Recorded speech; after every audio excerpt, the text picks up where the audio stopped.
Hey everybody! Today we are taking a look at the Steam demo for the game Spiritlink. It is a Final Fantasy Tactics / Ogre style tactical RPG, and it looks very promising so far. Currently, I have only done the first 2 or 3 missions and have just been farming this area right here just to get my party to a point where they are all set up the way I wanted to get them. So for the character Ishja here, I have her set up as a rogue warrior. So the taunting isn't something I use with her, or really the counter. I mostly went down this path with her in order to unlock Sharp Cut so that when she deals damage, she applies bleed, and also Quick Slash so that, as you can see in the description on the side there, turns your attack into a cantrip, which means that you can perform 2 actions instead of just 1, so long as one of them has the designation of being a cantrip. As a rogue, he gets the innate feature of ambush, which ensures that all backstabs are guaranteed hits, which is amazing for a game like this. Shadow Step is a different cantrip that rogues have access to that they can use to position themselves properly, perform a backstab, and it can be heightened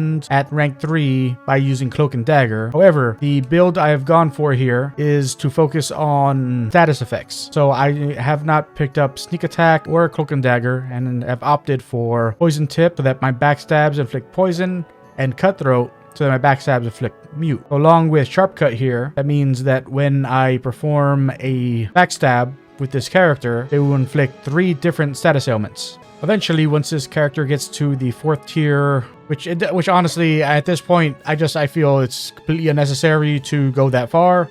But once this character reaches the 4th tier as a rogue, then the goal obviously there is to get Killing Blow, to deal an attack that deals more damage for each debuff on the target.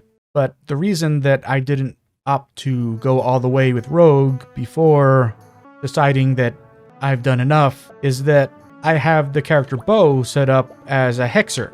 So first I had them level up as an alchemist, and in order to unlock the Hexer class, you need 2 levels in wizard and 2 levels in alchemist.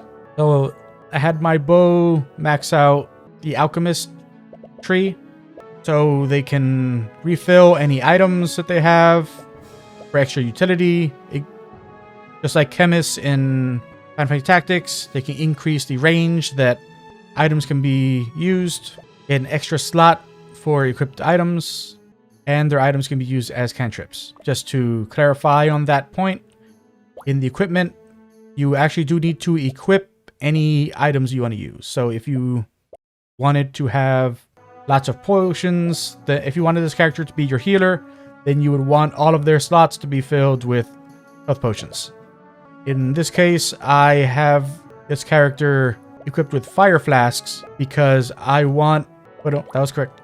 Because I want to add that additional status ailment alongside these others that are being done by Ishja here. And the main goal for that is that as a Hexer, along with this Hex spell that Hexers get access to when you first unlock them, you also get Bloodlet, which deals damage for each debuff the target has. So you can see, since that's unlocked at rank 2, there's really no need to go all the way with either of these characters to decide that done is done. For my Runa here, I have her set up as my tank. So in order to unlock the Guardian class, you acquire 3 ranks in Warrior. I had her go all the way down Warrior, so she has Challenge, so she can taunt enemies. You can counter attacks, which her damage isn't really... It doesn't matter, honestly. I have her with Vitality so that she automatically regenerates each round. And she has Battle Cry so that if things get really bad, she can heal herself.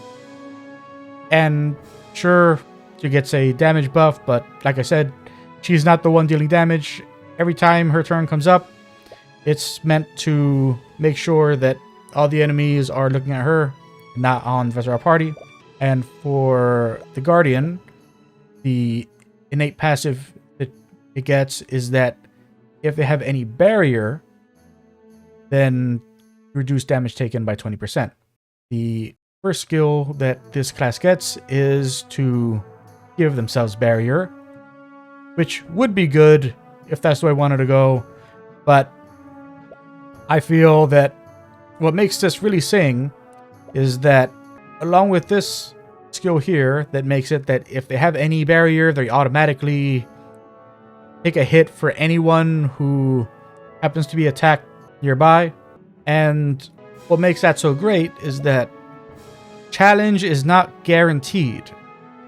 It is not a, you were in the range, so now you have to attack me. It was, you're in this range, so there's a chance that I'm going to taunt you to attack me. And since it isn't a guaranteed thing, by having her protect anyone who is adjacent to her, she can cover the situations where challenge failed on one or more enemies. And then the other very important one here is defensive stance.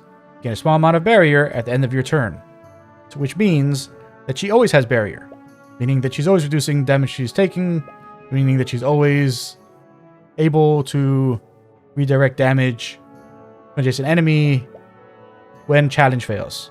Then our Norman here, which honestly I don't remember if this is actually the character's name or if this is like a player insert. I need to just to clarify, I downloaded this demo back when it first became available during one of those Steam like fest things where a bunch of different demos go up. And at the time, this demo was pretty broken. So I was able to do the first mission, but the game would crash and I wouldn't be able, and it just kept crashing. So I just decided to wait till a patch came out. And eventually it did, but by then I had already been focusing on other things and just didn't occur to me to check this out until recently. So I think this is kind of a player insert character, kind of a, it seems like some kind of like isekai thing, if you understand that terminology from anime. Like this guy, I think, was transported here from another world, maybe. It's vague. Like I said, this was, I played this demo a while back. So maybe this is his name, or maybe because I'm remembering that it was some kind of isekai thing, I think. If that is the case, then I think maybe I gave him this name, because to me, he was just a normal man. But I don't know, maybe that's actually the default name and I'm just remembering wrong. Anyway, this is my wizard priest, as you can see here. And for priest, you need 2 ranks in wizard. And since I went down the wizard tree, it's easy enough to do. If you decide to go with a priest, their innate is that they can add barrier as overflow HP. So if you overheal a character, they would get extra HP. Which I know probably sounds like, oh yeah, why aren't you using that? For the synergy with the build that I have given Runa. But honestly, the reason is that at the beginning, it definitely seems like something like that would be amazing to have. But since you need to have 2 ranks in wizard before you get this, and by the time you make your way down this tree, these characters are leveled up high enough and have most likely have good enough gear that you aren't taking the kind of damage you were when this seemed like an amazing proposition. It just doesn't take that kind of damage anymore. And even letting her go below max health isn't a huge detriment to me, because her large health pool, well, you'll see as I show the build in progress. But these skills here are healing when needed, holy aura, so since the whole point is to make sure the whole party is adjacent to each other, he actively gives health to Runa every turn. And because he's actively, well, he's both passively and actively, depending on the situation, giving healing to Runa, we activate this, Warding Prayer. When you heal any unit, grant ward, which reduces all damage taken by 25%. And since Runa gains barrier and gets that 20% boost, that means that we're massively reducing any damage she takes every turn. Then the main role of Norman here is as our our cleanup crew pretty much. So as a wizard, the innate passive is that when you end a turn without taking action, you gain focus. Focus increases your magic damage by 30%. I have this intense focus passive here to guarantee that while under the effect of focus, Norman cannot miss with a spell. The alternative is to increase the range, but this, obviously, if you've played a lot of these games, then seeing, oh, I can guarantee I never miss with an attack. Yes, please. Thank you, right now. I would like that. Thank you very much. And so, intense focus, obviously. For the rank 3 abilities, you can choose either to increase the amount of mana that all skills cost, while also increasing the amount of damage they deal, or reduce all mana cost by 1. And since healing costs 2, and Thunder, from the 2 spells that wizards automatically get access to, Thunder costs 2, that means that every turn you cast this or this without issue. Firebomb is very expensive. It is a 5 cost, which this reduces it to 4, but still, I don't ever use this. Early on I did, but once I reached a certain point, it just didn't make sense to ever use that spell. And then on the 4th tier, you can get Energy Vortex, which deals a massive amount of damage in an area, or Turbo Cast. So now, those are cantrips. I think that it's only for, it says all skills that deal magic damage. So I think that means that it only applies to these. I haven't tried doing a heal to see if I can still cast one of these. But I think that means that I could only cast a damage dealing spell. And for the priest side, we've already seen Overheal, Healing, Holy Aura, and Wording Prayer. The other alternatives are Holy Weapon, which is a very expensive spell that gives might to your characters. Divine Protection, which is essentially revive, kind of. Not revive, what is it? Keep wanting to say Auto Phoenix. Auto Life, I think. Then for the 4th tier, you can increase your healing by 10% of magic defense, or sacrifice your life in order to massively heal everyone, grant them ward, and regeneration. Which, I mean, 6 mana to do that? No thank you. You want me to kill my character for 6 mana? And I know that when you see that cost, and you're thinking of other games in this genre, that may not seem like it's a big cost, but when you see the way that combat works, you understand how massive that is. So that is Wizard and Priest. Let me finish going over the different class passers here. As a warrior, if you choose that as your main class, so your primary is on the left, secondary is on the right. As a warrior, you would gain additional HP. If you would prefer an active role as forms of damage, that is set of counter, at rank 2, you can choose Mighty Blow, which is a 2 cost that deals extra damage based on how much HP you have. This is actually a kind of terrible skill. It can be good, but requires that you actually do have health. This isn't one of those things where, oh, it gets normal damage, or if you have more health, then you deal even more damage. It deals extra damage if you're at max health, and then as you lose health, your damage goes below normal damage. So it's a very risky skill unless you can guarantee that the character using it won't take damage.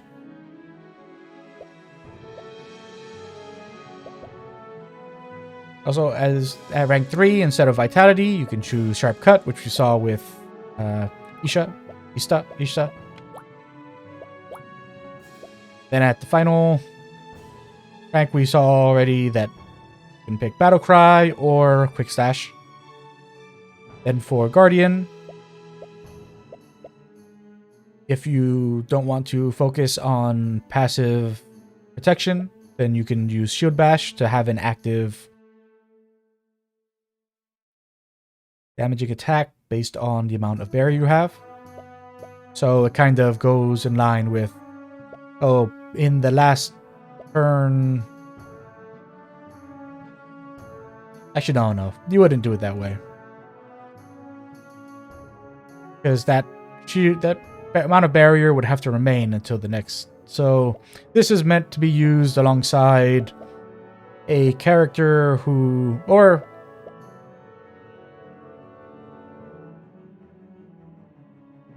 Yeah, I think the idea for this one is that you are a Guardian Priest.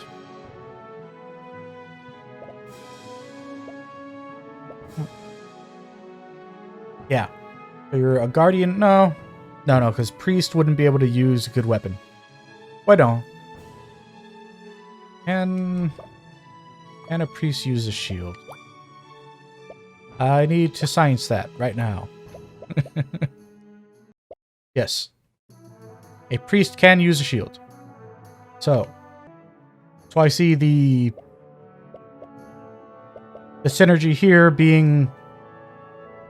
No. No, it still isn't what I was thinking. Because my idea was you use your heal as a cantrip to get overheal, but you can't do that because Wizard is the one that gives that, not Priest. So yeah, so you would need a separate character who is a Priest, who has Priest as that as their main class, so that they can overheal to grant the extra barrier, so that you could use Shield Bash, or as we go down in rank 3, you get Defensive Stance or Rampart, inflict hobble on adjacent enemies at the end of your turn. So reduce their movement range so they can't chase your allies if you want to go that route. But at rank 4, you have Courageous, where essentially your turn comes up faster the more often you get attacked. Well, take damage specifically. Which may sound good, but honestly, if you're just using a character to taunt, then for me, I don't see the point of that. And if the character is taking damage, I'm not sure what other build you could be trying that would make that particularly useful. But if you want to go this route with the whole barrier bashing thing, then down here you get Shield Burst.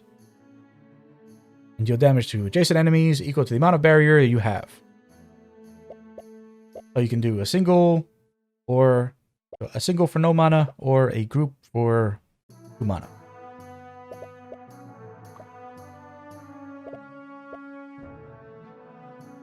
I don't think we went over all of the rogue ones yet. So for rogue, I've gone over that you can get backstab or sneak attack at rank 2. Gone over that the innate is that your backstabs always hit. That the initial active skill is the Shadow Step cantrip. At rank 2, you get backstab or hook and dagger. And that at rank 4, you deal extra damage for each debuff with Killing Blow. But the other option is Reaper, where essentially if you kill an enemy, then you can attack again. Which obviously would go very nice with this. If your idea was just big damage and not debuffs, then Alchemist, if it is set as your primary class, then the innate is that you can use your items more times. So right now, since it is not his class, I can use the health potion, the fire flasks, one time each, but since I have 2 of these, I can use Fire Flask twice, which is why I have 2 equipped. But if Alchemist was set as primary class, you would be able to use Fire Flask with this setup. You'll be able to use Fire Flask 4 times and Health Potion twice before needing to use the Alchemist rank 1 skill Refill, which fortunately is a cantrip and recovers all charges of items used. So items in Spiritlink are more like flasks from Path of Exile, that they have charges. And if you are this particular class, you can refill those charges. Or if you happen to be using this as your subclass, then you'll be able to recover those charges. I specialize to increase the range that you can use the items, but you can also choose to make it that the items cost less time to use, so his turn comes back faster. I picked Deep Pockets so that I could have that 3rd item. But you could choose Mad Chemist so that the potions or flasks could accelerate an ally or decelerate an enemy based on what you used in terms of items. I have the fast items to use items as cantrips, or you could choose Potent Mixture so that you could increase the potency of your items.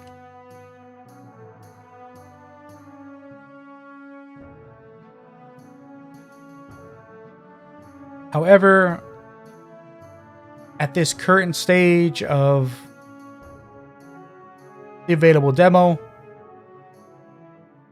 there's a bug involving the Alchemist. So very often, if you switch the class, then one of 2 things might happen. The most common is that you will lose your extra item there, and it will not come back until you exit the game and reload. Or, and this is more of a positive benefit,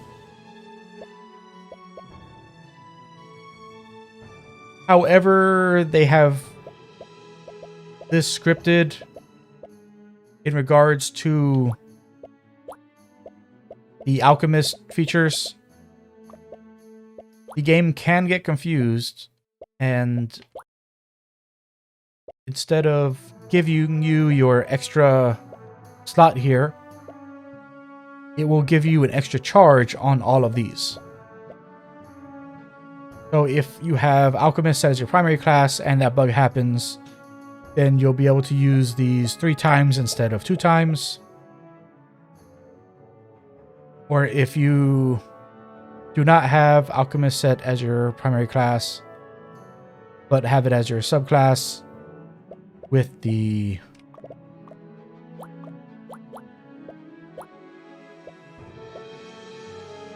Deep Pockets skill set, then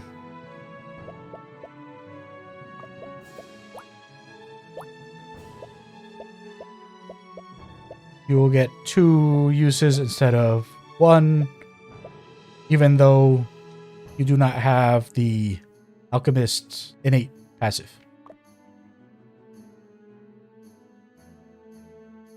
Oh, I did not go over the Hexer. So with the Hexer, the innate is that debuffs last longer. The initial is that they can apply weak and vulnerable, which are very good debuffs to use. The other option instead of Bloodlet is Wither, which delays a target's turn when you inflict debuffs.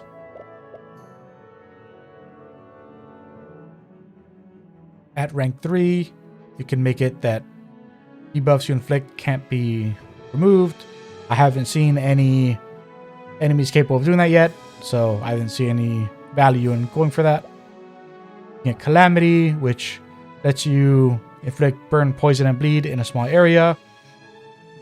But since I have this build set up to be able to get all of those just in the conjunction of Ishta and Beau, there's no need for this rank at all. And at the bottom, you get Sadistic, which accelerates your turn anytime an enemy takes damage or debuff, which could be very useful, but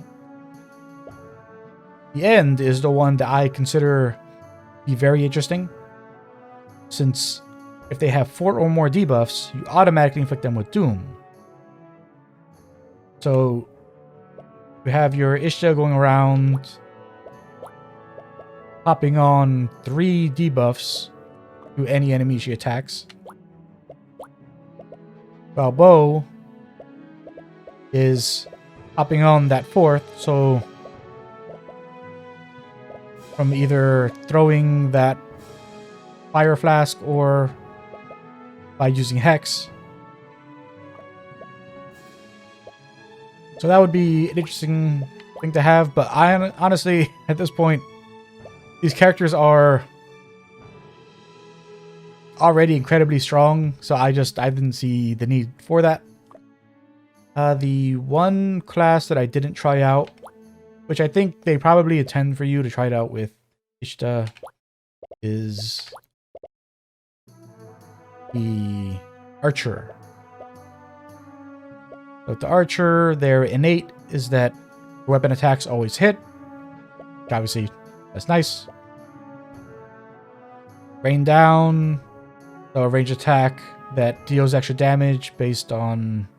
Actually, so it doesn't actually say that it is a ranged attack.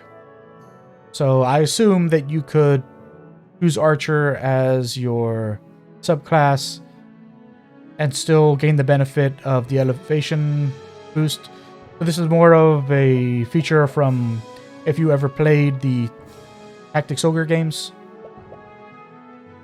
Like, they're big on the whole elevation difference, giving you a damage boost and improving your accuracy. Then for rank 2, you get a cantrip that gives you might and focus. Though, while that's useful, it makes me wonder if they had intended to have put some kind of Mage Knight kind of idea in here. Because honestly, I don't see any... So I've gone over all the stats with other characters, and strangely enough, Norman is actually, despite starting as your wizard, Norman is actually the strongest warrior. Well, I shouldn't say the strongest. Him and Runa are on the same tier as far as warrior goes. Like, their stats are... If we look at his equipment, and this is as a wizard. If we were to look at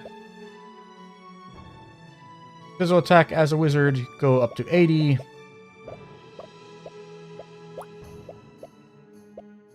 His physical defense as a wizard can go up to 72. And if we look at a character,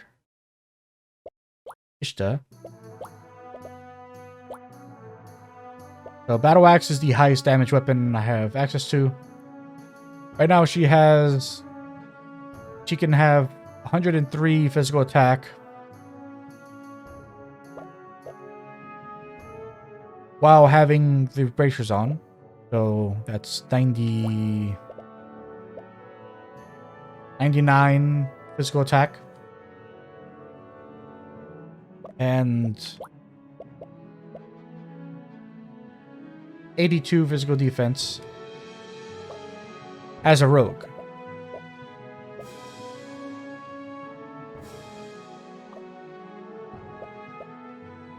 So I think it's clear that for whatever reason, despite starting him as a priest, the idea is probably to do some kind of mage knight kind of thing with him. But warrior, rogue, and archer, none of them seem to do anything that makes it feel as though it is meant to pair up with the way that wizard is.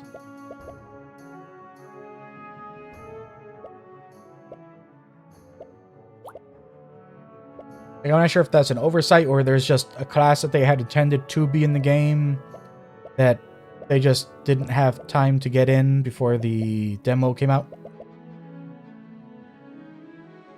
But yeah, but like it. So when you look at something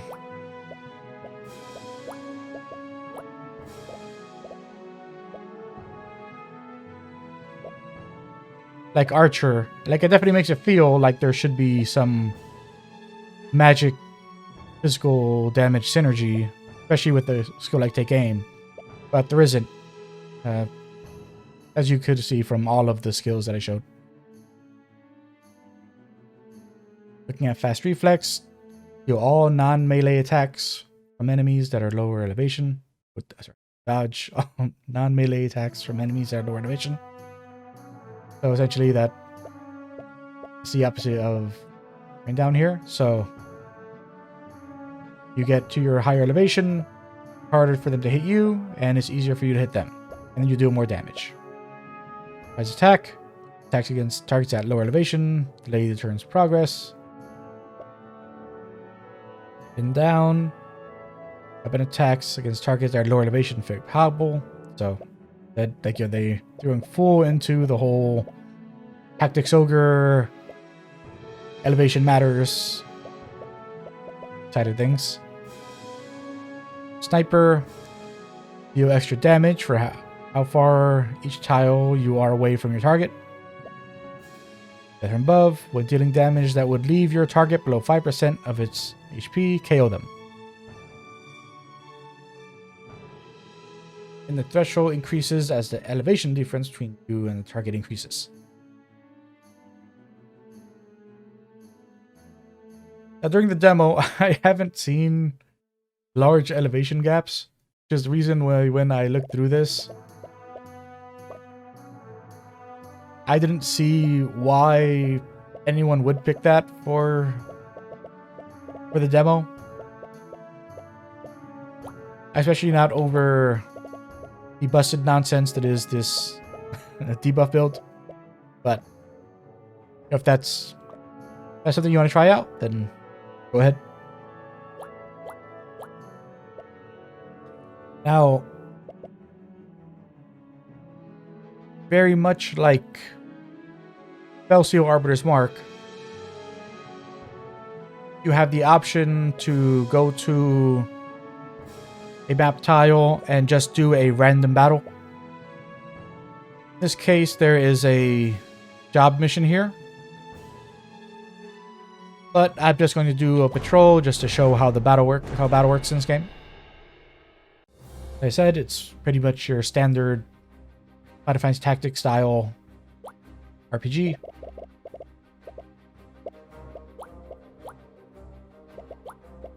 Set up my party. And yes, I'm using a mouse for all this because I'm actually using a Steam controller, but the key binding stuff just works weird. So I just rather use the mouse to do everything.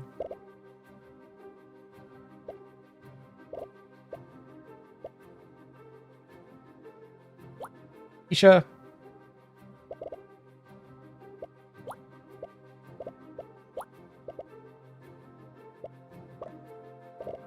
with Arisha, we're actually going to hold off. Because we don't want her to take her turn until she can get a good position.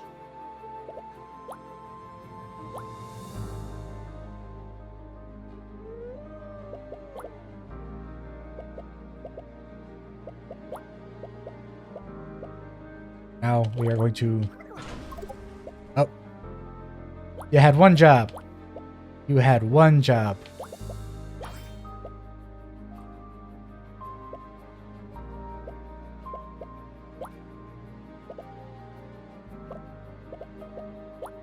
Disgraceful.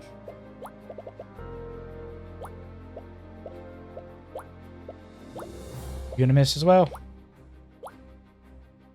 Aha!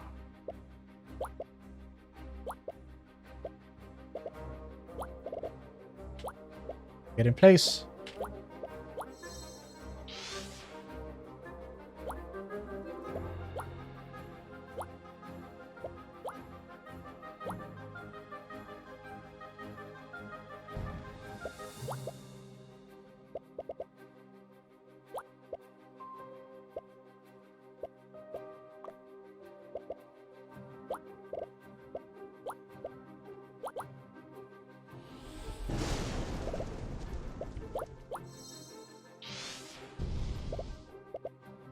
Now we can have our Ishta do her thing. And double tap.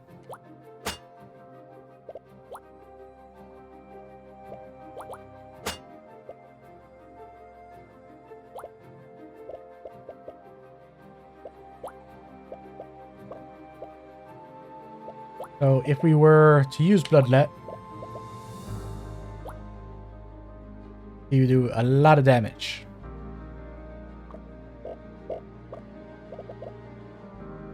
But we're not going to have him do that. Because I just want to show... You may have noticed as it's been going, this is our mana right here. You start at 1, and every turn it goes up. Which is why when you see a skill that has a cost of 6, that is an outrageous amount for the way mana works in this game. Mana caps at 2 rows of this, so 10 mana total.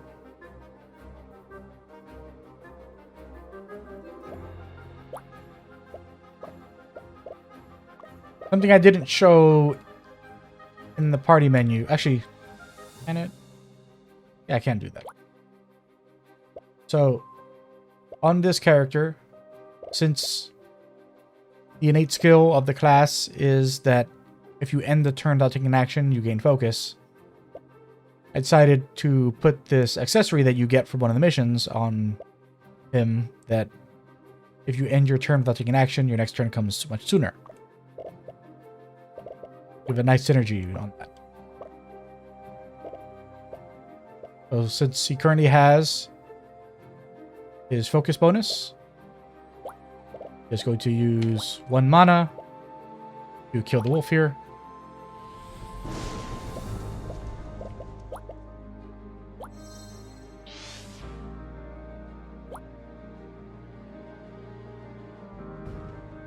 So I just noticed something absolutely hilarious with the character. I'm guessing it's a bug.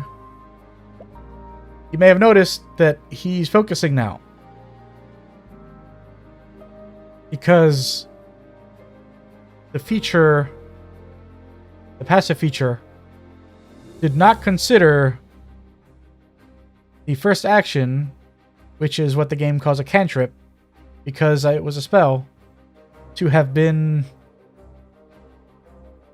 having taken an action. So, so even though I actually did use a skill, and the wording is that if you didn't use a skill, I mean, you didn't take an action, you're able to flummox the system into giving you things that you don't really deserve, but are thankful to have anyway. Wow, twice. Did it twice.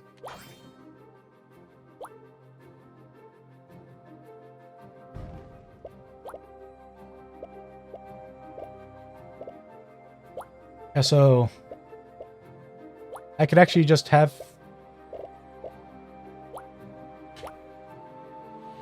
I can just have him smack these guys around.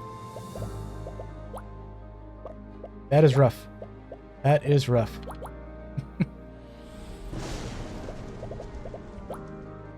You can just one turn kill any of these guys.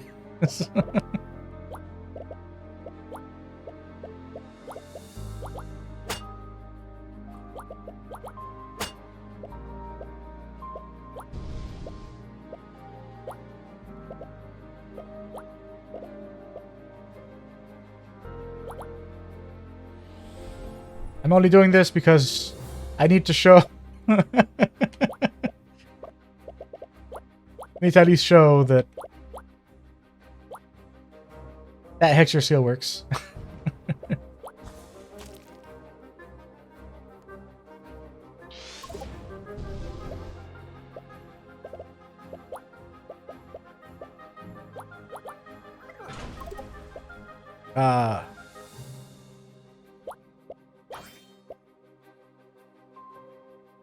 She has not been doing her part in this encounter.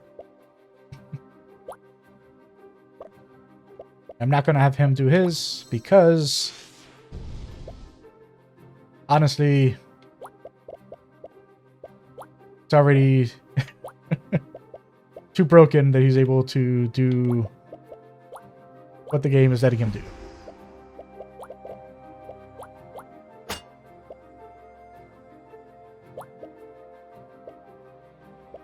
Nope.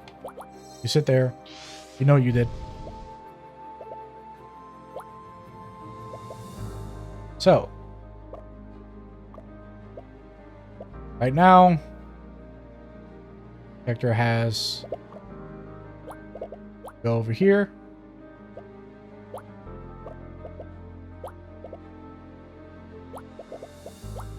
That, yeah, 150. I'm going to throw this.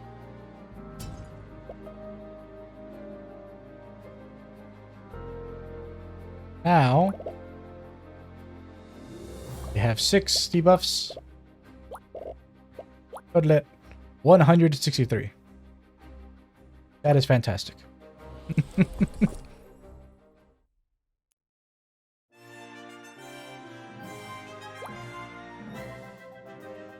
Yeah, so very cool little tactical RPG. Definitely put it on your radar. I don't know when it's planned to come out, but you can wishlist it now on Steam. And I definitely recommend it. Thanks for checking out the video. You have a great day. Bye.